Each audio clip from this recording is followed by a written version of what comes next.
it's difficult for me to believe with my own two eyes the amount of passes and lack of criticism that James Frank I guess, if he is on a hot seat, you might as well call it a cold seat. Like, it's not warm enough.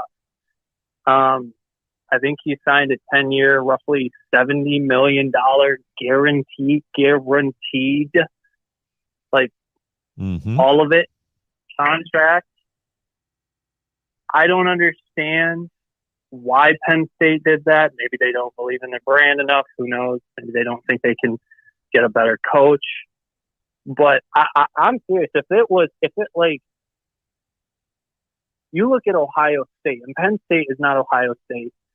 Penn State and Michigan are closer, but there are tons of, look at the flack that Dabo Swinney got for this last year, and they still ended up with double-digit wins, I believe. He got just crushed after winning multiple championships. Jim Harbaugh was getting crushed.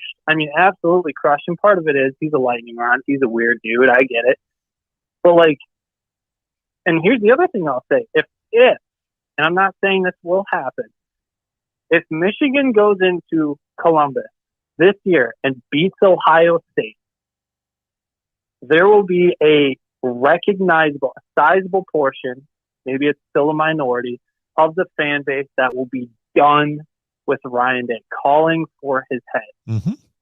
And I don't understand how James Franklin can go year after year. And I don't think it's a coincidence that Moorhead left and all of a sudden he struggles. I don't understand why this guy gets a pass. I think it's clear that he gets afforded a pass at this point. And I don't get it. And I think if you want to say they're going to have a bounce back season, that's fine. I don't think, and you can hold me to this, I would be shocked if James Franklin wins another Big Ten championship. I don't think it's going to happen. Yeah, well, he's got a lot to go through to do that. He's got to get through two programs that are better than his right now, and then a conference championship game.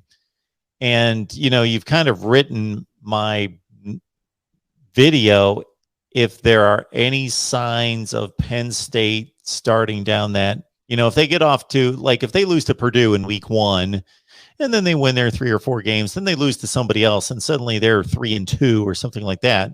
You've written my video for me that James Franklin, okay, this is time to start to sound the alarms, and hold the guy accountable. Because I think he's done a decent job at Penn State. That's how I'll call it. I'll call it a decent job. He didn't take over a bad program.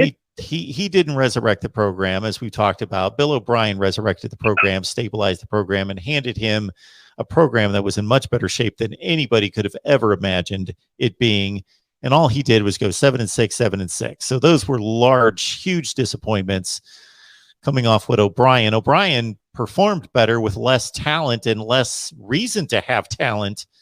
And so Franklin goes 7-6, 7-6. Then, of course, they have the great season in 16, 17, 18, 19. They're really good for 4 years. So give him that. Right? They're really good for 4 years. Yeah. Okay. Yeah.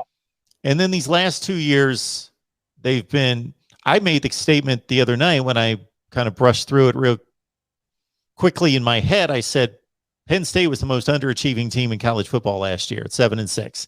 They should have had a great defense and a good offense. They should have been 10-2 in the regular season, but they underachieved. They went 7-6. And so now I think he's basically survived because some of the things that you brought up, I think I can't confirm them, but they're reasonable, that maybe Penn State just they made a decision, and maybe there was a internal fight there that, okay, this guy's not worth this kind of money, but if we keep him, we have to pay him this kind of money because he's going to go off somewhere. And so now we're at the point that I think the recruiting has helped him. So he's had excellent recruiting classes for the most part. Well, and the defensive side of the ball, I mean, they've drafted very well in the NFL too. So, but yeah. I guess, no, I agree.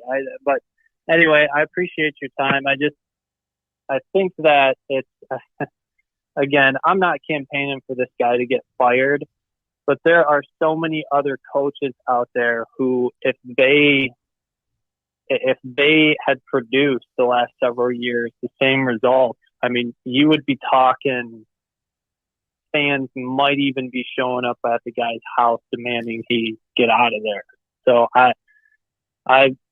we'll see what happens. But I mean, in my mind, if they gave him a huge contract extension. If he has another bad year, 7-6 year, or something even close to 500, he's got to go.